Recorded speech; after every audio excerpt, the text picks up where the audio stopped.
Para um deleite mais interessante dos nossos contos, indicamos o uso de fones de ouvido. Para atualizações semanais e novidades, nos siga no Instagram, @darkus_histórias. Se possui interesse em dividir relatos que aconteceram com você, nos mande pelo direct para fazer parte do nosso gabinete de memórias. E lembre-se de deixar o like e as estrelas no Spotify.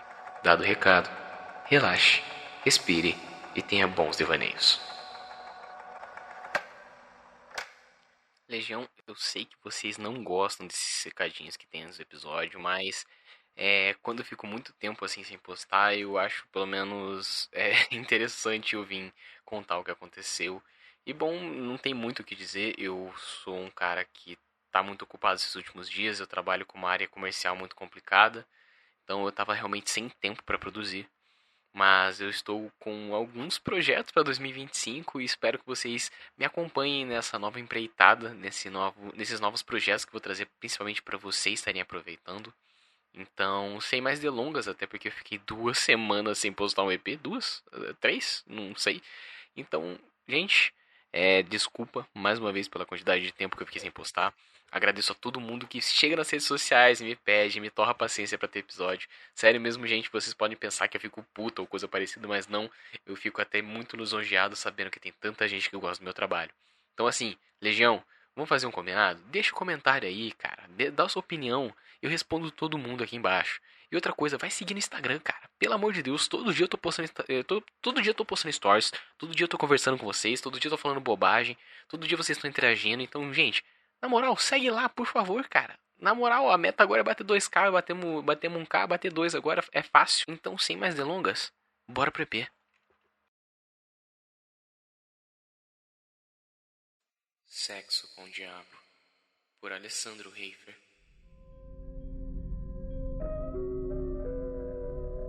Poucos acontecimentos me causaram uma sensação tão dilacerante de tristeza e fatalidade que recaiu implacável sobre aquela bela menina, a infeliz Daniele.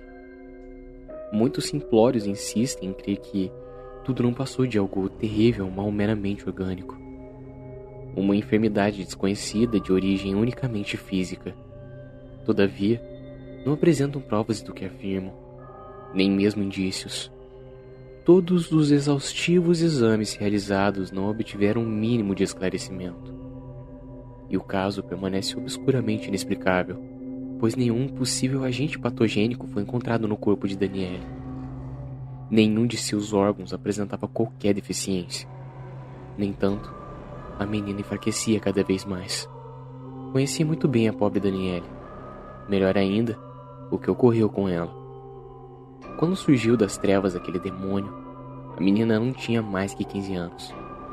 Eu, 4 anos mais velho, estava absolutamente fascinado com sua beleza e expressão de ternura e inocência.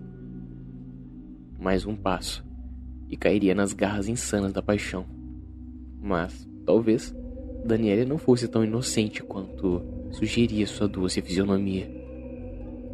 Estou firmemente convicto de que a demoníaca maldição foi atraída por sua própria vontade, como funesta consequência de seus terríveis e irrefreáveis desejos sexuais, os quais todas as noites a assaltavam até exaurirem miseravelmente sua energia vital. Eu sei de tudo, porque fui um observador assíduo da sua vida. Queria conhecê-la a fundo. Fui a única testemunha da infernal cena. Minha atração pela menina era tão veemente que me utilizei de todos os meios ao meu alcance para retirar o véu da sua existência. Posso afirmar com segurança que durante quase 2 anos soube que a formosa e plena de vida Daniele deitava-se em seu leito, cobria-se com um lençol ou cobertor e principiava a acariciar seus seios e órgão genital durante prolongados minutos. Ou seja, masturbava-se com uma tremenda volúpia sexual. Estando Daniele em plena adolescência e sendo ainda virgem, a energia sexual da menina encontrava-se em seu ápice, em seu esplendoroso e arrebatado afloramento. Percebiam-se as correntes energéticas percorrendo fosforescente eletricidade todo o seu superexcitado organismo, incendiado pelo desejo sexual. Contudo, tal energia poderosa e incontrolável era todas as noites descarregada no ambiente penumbroso de seu quarto através da masturbação. Sua energia sexual, quando ainda em seu corpo físico antes do orgasmo, oferecia aos olhos uma fulgurante visão que brilhava deslumbrantemente nos canais etéricos de seu formoso organismo. Entretanto, uma vez jorrada no ambiente externo pelo orgasmo, aquela cintilante energia multicolorida tornava-se opaca, avermelhada e sanguinolenta, às vezes pendendo para a escuridão. Para onde iria toda aquela energia? Para onde ia toda aquela energia? De alguma forma ela seria aproveitada. Lembremos da célebre sentença do Lavoisier: nada se perde, nada se cria, tudo se transforma. A energia se transforma, como a energia sexual de Daniele, que se metamorfoseou pela infrene masturbação, de límpida e figurante tornou-se escabrosa e pestilenta. A energia alastrava-se pelo ambiente astral do seu quarto, e este, com o passar dos dias e com a repetição dos atos masturbatórios, foi acumulando toda aquela energia sexual desperdiçada. Foi acumulando até que, em certa noite tenebrosa que ainda sinto calafrios em recordar, uma negra e espantosa presença diabólica penetrou pela porta de seu quarto.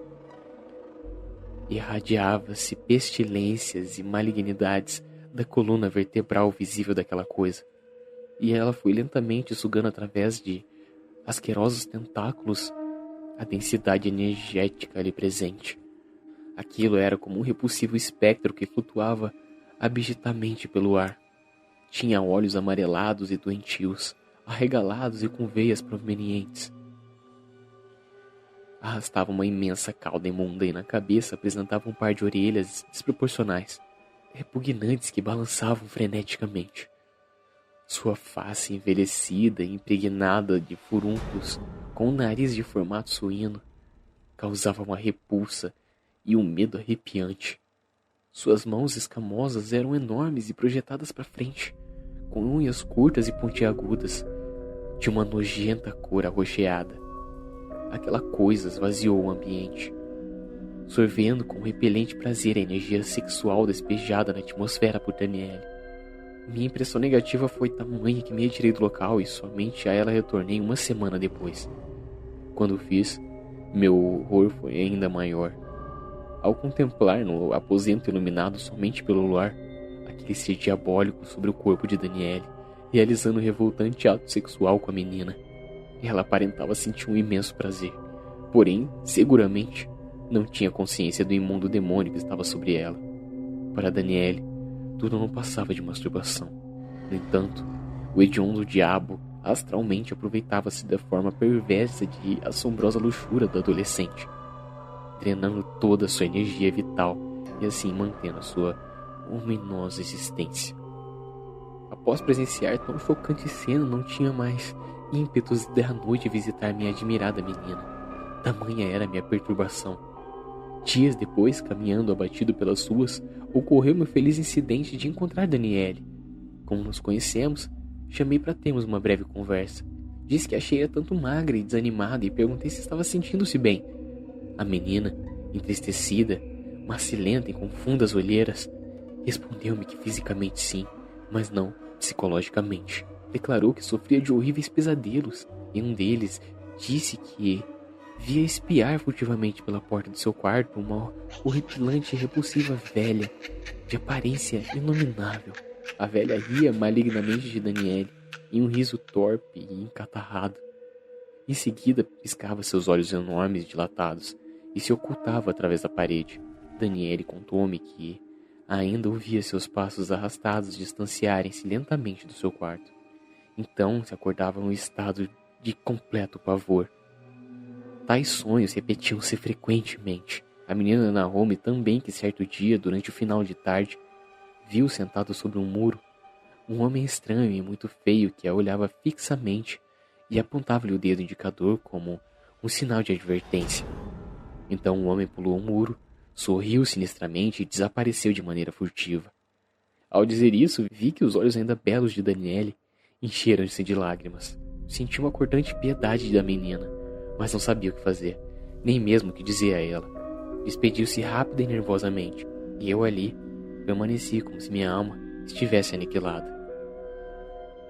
Meses depois retornei ao seu quarto e aguardei alguns instantes enquanto Daniele lia em sua cama. Minutos depois apagou a luz e principiou a se masturbar sob as cobertas. Não demorou muito para que aquele demônio surgisse vagando pela porta e lentamente flutuasse de forma abjeta sobre o adolescente, efetuando outra nauseante relação sexual, explorando a inconsciência da menina. Não mais pude permanecer diante daquela visão deprimente e voltei à minha casa. Passadas algumas semanas, encontrei outra vez Daniele na rua.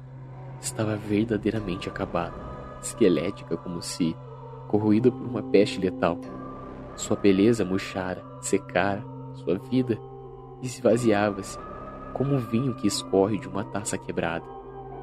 Dias depois, fui ao velório de Daniele.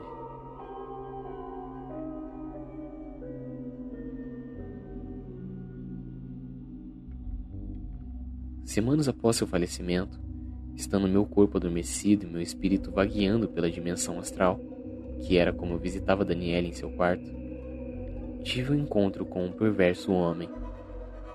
Possuía uma bela aparência e segurava um cálice que julguei que contivesse vinho. Essas foram algumas das palavras que o sinistro homem me dirigiu. Pensas que bebo vinho? Não. Bebo sangue. Bebo a vida que o sangue espiritualmente contém. Assim, mantenho essa aparência física através dos séculos, que não é real, mas é com ela que me apresento imaginativamente às mulheres. Entre elas, a tua querida Daniele. Certamente vira-me de forma real tendo relações com ela, não? Pois a menina via-me em sua mente como um aspecto bem diferente. Suguei toda a sua energia mais do que normalmente faço, pois ela era muito receptiva. É claro que, com a maioria das mulheres, não chego a matá-las, drenando um pouco de energia e isso é tudo. O máximo que pode ocorrer é elas terem alguma doença ou serem infelizes no amor, pois não poderão amar devidamente. Se é que me entende. Logicamente, não sou o único a realizar tais ações. Tenho colegas masculinos e femininos. Minhas colegas femininas, é óbvio, sugam os homens, né? Atuamos não só em masturbadores, mas também em relações sexuais feitas sem nenhum sentimento, sem amor. Ai, quantos belos rostinhos nós já secamos. Mesmo que lenta, bem lentamente, quase imperceptivelmente. Mas o que é isso? Não chores pela Daniele. Não chora.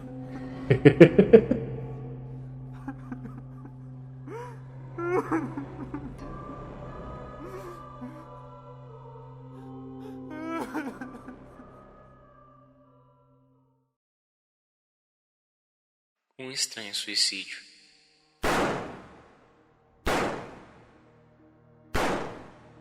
Eram quase 2 horas da madrugada quando os policiais de ronda, nas cercanias de Curzon Street e Queen Street, em Londres, ouviram 3 tiros que pareciam ter partido do Hotel Washington, que fica na esquina daquelas 2 ruas. Um dos policiais, ao aproximar-se do hotel, viu ali entrar um homem que parecia fugir. E com outro policial que vinha pela Halmon Street, entrou no hotel, de arma gatilhada. Ao entrar no hotel, viram os policiais que o homem que, para ali correra, galgava apressado os primeiros degraus da escada. Súbita intimação dos policiais o fez parar. Era um homem de aspecto abatido, mas vestido com elegância. Trazia no bolso do smoking um revólver ainda quente. Dos 5 cartuchos, 3 haviam sido detonados momentos antes. Algemado e interrogado, disse chamar-se John Salisbury, com 35 anos de idade. Celibatário, sem profissão, domiciliado naquele mesmo hotel. Confessou que mataram um homem na esquina da Clarges Street depois de uma discussão. De fato, ali estava um indivíduo morto, com ferimentos de bala no crânio. Feita a autópsia, notaram os médicos legistas que, além dos 3 ferimentos provenientes das balas do revólver de Salisbury, havia outro, à primeira vista imperceptível, que parecia praticado com um fino estilete e que trespassara o coração da vítima, mas os ferimentos das balas de Salisbury eram mais do que suficientes para causar a morte. Algumas esquimoses também indicavam que a vítima havia lutado. Interrogado, Salisbury novamente negou qualquer cumplicidade, assumindo inteira responsabilidade pelo assassinato. A polícia não pôde descobrir a arma perfurante, nem o portador. A vítima, que se chamava Donald Fay, era cobrador de um banco, mas na véspera daquele dia havia prestado contas exatas do dinheiro que tinha em seu poder, o que afastava a hipótese de latrocínio. Mas a justiça inglesa é inexorável. Quem mata, sem ser em legítima defesa comprovada, deve morrer. A confissão do acusado e a comprovação dos ferimentos à bala terem sido feitos pela arma encontrada em suas mãos, John Salisbury foi condenado à morte.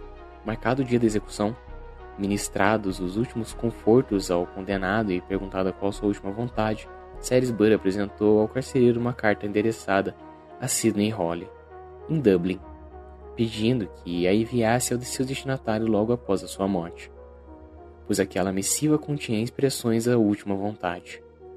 No mesmo dia foi Salisbury executado, e sua derradeira carta enviada ao destinatário.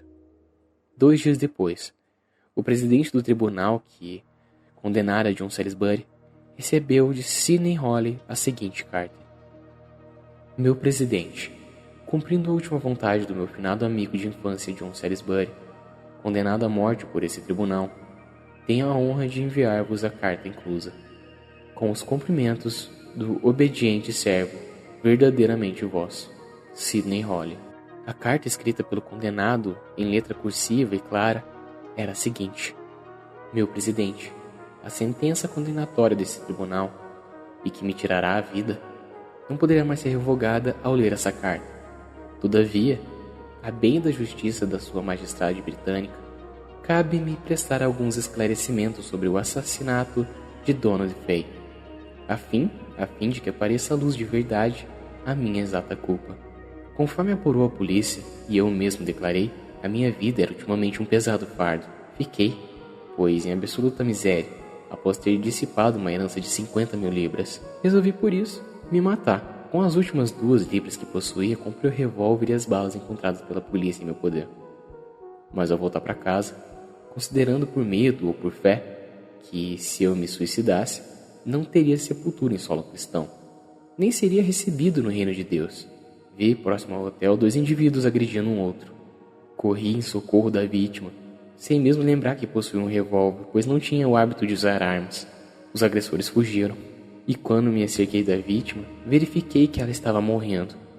Aquela morte inesperada fez-me voltar à mente a ideia do suicídio. Atentamente examinei o homem tombado e verifiquei que ele não apresentava nenhum sinal de vida, e que, se eu fosse considerado assassino, seria condenado à morte.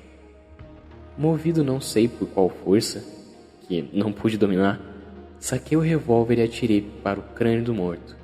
Vendo policiais aproximarem-se, tentei fugir, já arrependido do que havia feito, mas, preso, voltou-me à cabeça o plano que arquitetara e logo me alegrei com o êxito, pois fui condenado e serei executado pela justiça de Sua Majestade Britânica, que, assim, me permitirá um suicídio sem pecado. Muito verdadeiramente, vosso John Salisbury.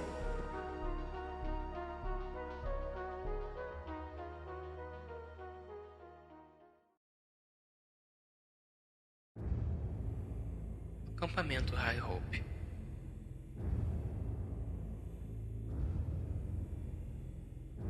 Nunca esquecerei o verão de 1998, ou os encontros que compartilhei com meus colegas de classe.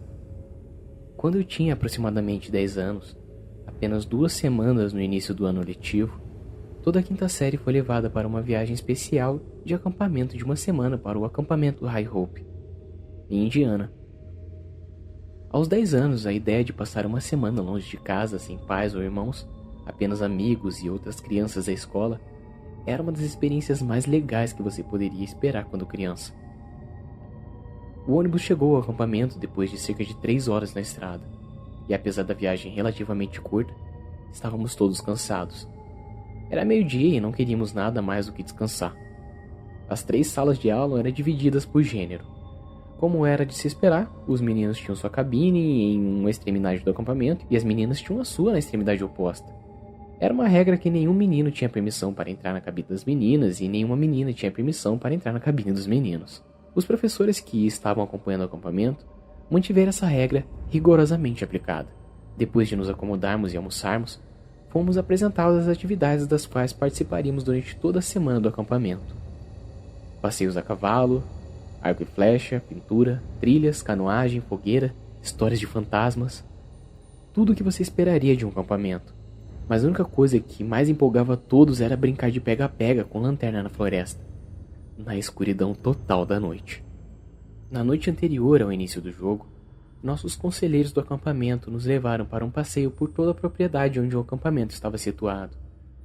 Nos arredores mais distantes da propriedade havia uma casa velha, que havia sido abandonada há muito tempo nos anos 1800. Naquela noite, nos contaram a história por trás da casa e por que ela havia sido abandonada. Em 1894, um fazendeiro e sua esposa eram donos da casa. O fazendeiro, Sr. Shaw, estava trabalhando em seu campo uma noite, com uma lanterna brilhante acesa por perto, quando de repente ele agarrou seu peito com dor e caiu na lama. Sua esposa correu para o lado dele e descobriu que ele havia morrido. Ataque cardíaco, aparentemente. Com o sol se pondo e sem mais ninguém na propriedade, a Sra. Shaw deixou o corpo do marido sozinho, enquanto corria para o vizinho mais próximo para buscar ajuda. Ao retornar à fazenda, eles descobriram que o corpo do Sr. Shaw havia desaparecido. Não havia sinal de luta, nenhuma pegada levando para longe, com exceção das pegadas da Sra. Shaw de antes. Mais estranho ainda, não havia marcas de alguém que tivesse arrastado o corpo pela lama, e nenhum sinal de que o corpo do Sr. Shaw talvez tivesse rolado para longe do campo lamacento colina abaixo. Os vizinhos organizaram uma busca por seu corpo na manhã seguinte. O pântano próximo foi virado de cima para baixo em busca de seu cadáver possivelmente afundado. E a floresta foi minuciosamente vasculhada em busca de sinais de necrófagos que podem ter levado seu corpo para uma refeição. Nenhum sinal do Sr. Shaw foi encontrado. Nenhuma explicação foi dada. Uma semana depois que o corpo do Sr. Shaw desapareceu misteriosamente, a Sra. Shaw relatou ter visto um brilho vindo no meio das árvores. O brilho lembrava muito de uma lanterna. Ela até tentou chamar a figura que estava entre as árvores, mas ninguém respondeu. A figura se aproximava cada vez mais da propriedade a cada noite que se passava, fazendo com que a Sra. Shaw temesse por sua vida. Os vizinhos concordaram em vigiar a propriedade e identificar essa figura desconhecida. Mas seus esforços foram em vão. Depois que a figura apareceu na linha das árvores, um lamento doloroso que não poderia vir de nenhum homem emanou da floresta. O lamento ficou mais alto em som e velocidade à medida que se aproximava da casa da viúva. Um grito assustador e ensurdecedor chamou a atenção dos vizinhos que patrulhavam e reconheceram a voz da Sra. Shaw. Correndo para casa, eles encontraram o corpo dela, já totalmente sem vida no chão. Seus olhos estavam arregalados de medo e sua boca estava congelada em um grito perpétuo. Pegadas de lama foram encontradas dentro da casa, levando aonde a Sra. Shaw estava, mas não havia pegadas que levassem de volta para fora. Ao procurar por intrusos na casa, os vizinhos não encontraram ninguém e nada fora do lugar. A Sra. Shaw foi sepultada num pequeno cemitério da vila, e a figura na floresta continuou a assombrar e perseguir todas as casas perto da linha das árvores. Todos aqueles que tentaram se mudar para a antiga residência de Shaw relataram uma sensação de estarem sendo observados e ameaçados. Nenhuma família morou na casa por mais de um mês antes de ser totalmente assustada. A casa caiu em ruínas, e acreditava-se que a propriedade era amaldiçoada, completamente inabitável por qualquer criatura mortal. Nem preciso dizer que a história de fantasma nos assustou consideravelmente. Principalmente as meninas ficaram abaladas com a história assustadora.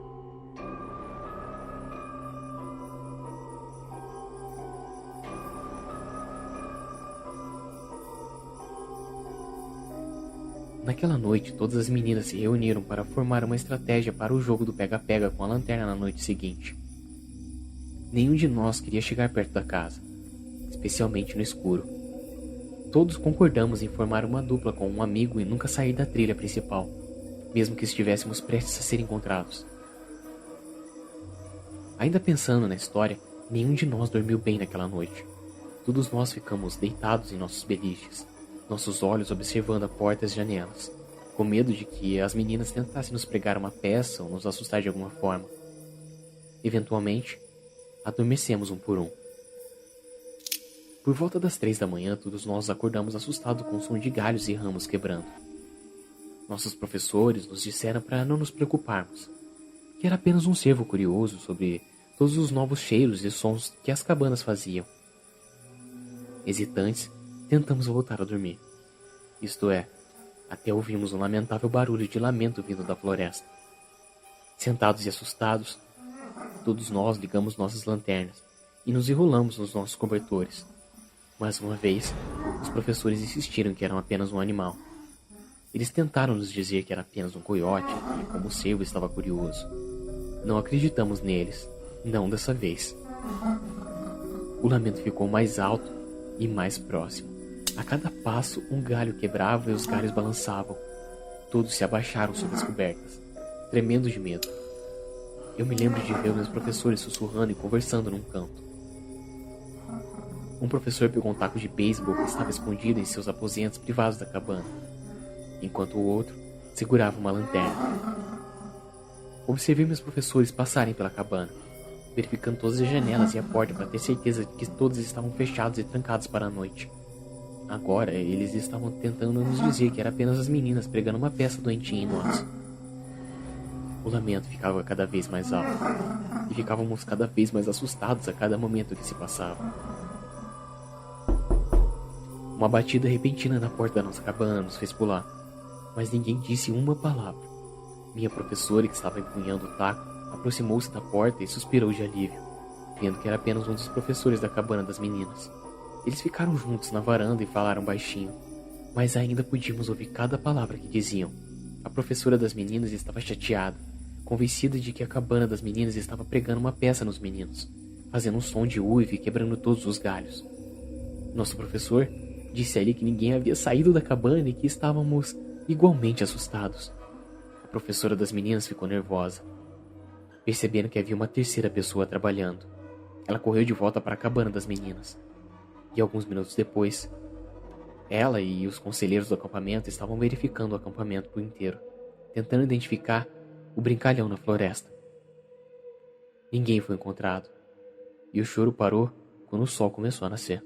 Naquela manhã todos estavam exaustos, tão cansados quanto estávamos quando chegamos. Estávamos todos nervosos demais para realmente comer ou jogar. Ninguém estava mais interessado em brincar de pega-pega com lanterna. O dia foi passando, e nós relaxamos lentamente, esquecendo os eventos assustadores da noite anterior. Então, a noite novamente chegou, e todo o medo retornou junto com ela. Os professores e conselheiros insistiam que não havia nada a temer. Estávamos deixando nossa imaginação levar a melhor sobre nós. Eles até tomaram medidas extras e isolaram a trilha que levava à casa velha para que ninguém se perdesse na floresta. O jogo prosseguiu. E foi tão bem sucedido quanto você imagina. Todos estavam apavorados e vagavam sem rumo nas trilhas escuras, sem vontade de andar sozinhos. Como um grupo, todo o acampamento acabou se afastando muito mais do acampamento do que nos era permitido, e o que deixou os professores e conselheiros muito bravos. Começamos a ver sombras de pessoas correndo pelas trilhas e linhas das árvores. Ninguém mais deveria estar nas trilhas daquela noite, mas vimos estranhos nos perseguindo na floresta escura. Em pânico, muitos de nós corremos de volta para o acampamento enquanto o resto de nós se perdeu, apenas para nos encontrarmos cercados pelas sombras. Uma das sombras, que estava logo além da trilha isolada, estava segurando algum tipo de luz brilhante. E ainda assim, apesar do brilho da luz, ele parecia nada mais que uma sombra. Finalmente encontramos o caminho de volta ao acampamento, e fomos prontamente instruídos sobre seguir as regras e saber a importância das regras estarem em vigor para nós mesmos. Segurança foi a palavra mais utilizada por eles. Ninguém tirou os olhos da floresta, mesmo quando fomos repreendidos, e ninguém falou fora de hora pelo resto da noite. Fomos dormir cedo naquela noite, por punição e porque na manhã seguinte voltaríamos para casa. Cansados demais para ter medo, todos dormimos profundamente naquela última noite do acampamento. Na manhã seguinte, depois de arrumar nossas roupas e suprimentos, nos preparamos para deixar a cabana como um grupo. apenas para encontrar pegadas de lama na varanda da cabana, pegadas que levavam até a porta da frente, mas não levavam para longe. A cabana das meninas era ainda mais assustadora. Por toda a cabana, pegadas de lama foram encontradas, marchando para cima e para baixo nos corredores entre os beliches e parando nos aposentos privados dos professores. As pegadas paravam e nunca levavam para longe. Mais uma vez, os professores acusaram uma cabana de pregar uma peça na outra. Mas todos os professores atestaram por cada aluna naquela noite. Ninguém havia saído. Depois de retornar à escola, nossos professores nos mostraram todas as fotos tiradas durante a nossa semana no acampamento. Uma foto, a única tirada durante a noite da história de fantasmas, mostrava uma sombra na linha das árvores ouvindo a história. Ninguém sabe o que aconteceu com o corpo do Sr. Shaw, mas posso dizer uma coisa. Ele nunca saiu da propriedade e ainda está espreitando a floresta do acampamento High Hope.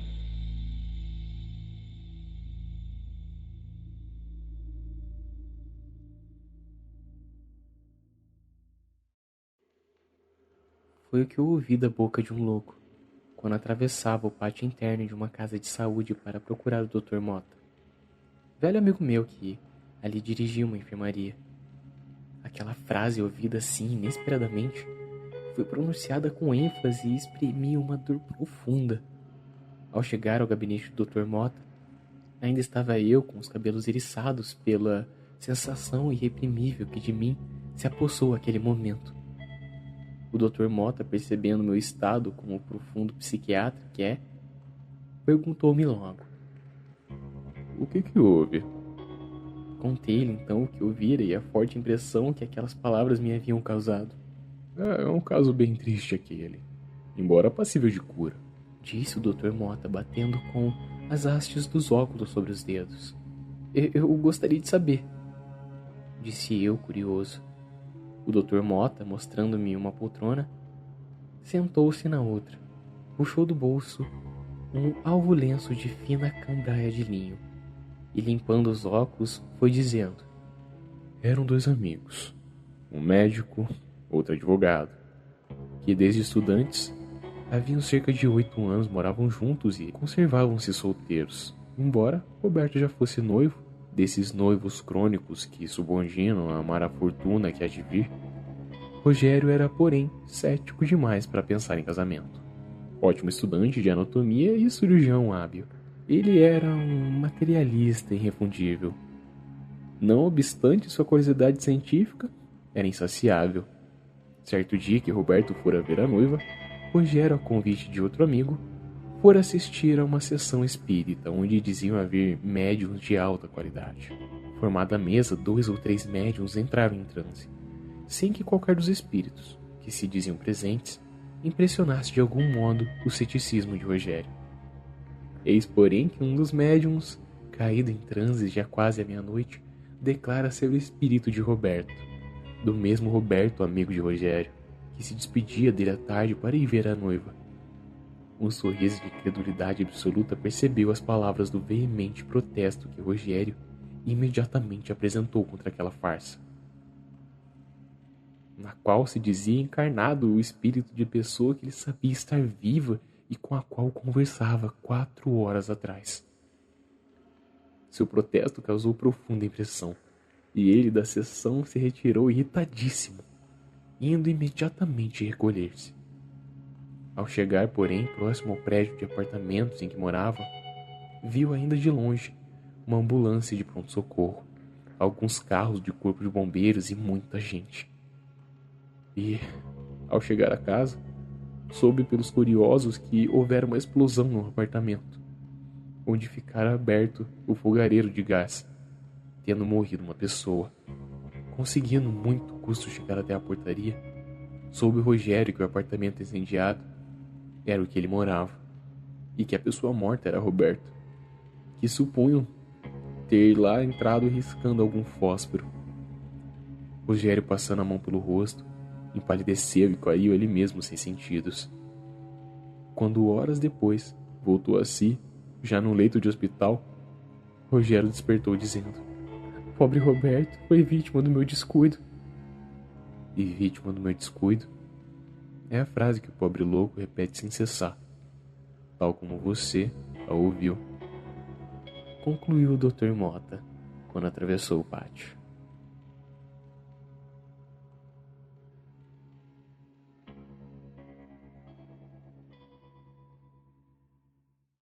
Opa, Legião, tô aqui no final para agradecer os apoiadores, tá bom? E os apoiadores da vez é o Victor Gasparotti Monteiro, a Rebeca Fernandes e a Samara Arabi. Obrigadão, gente. Sem vocês, pode ter certeza que a Darkus não seria nem 10% do que a gente é. E caso você queira se tornar um apoiador, o link do apoia está aqui embaixo. Gente, tem diversas maneiras de você apoiar. E se você apoiar monetariamente, eu garanto para vocês, todo o dinheiro que a gente arrecada vem para a melhoria do podcast. Apoia se você quiser e puder, tá bom? Não tira o dinheiro de alguma coisa que seria importante para você. Então assim, obrigado Legião por todo mundo que tá escutando. Deixa aquele comentário que sempre agrega muito. E faz aquele negocinho que a gente gosta. Deixa as estrelas aí embaixo. E o like se você estiver ouvindo pelo YouTube, tá bom? É nóis.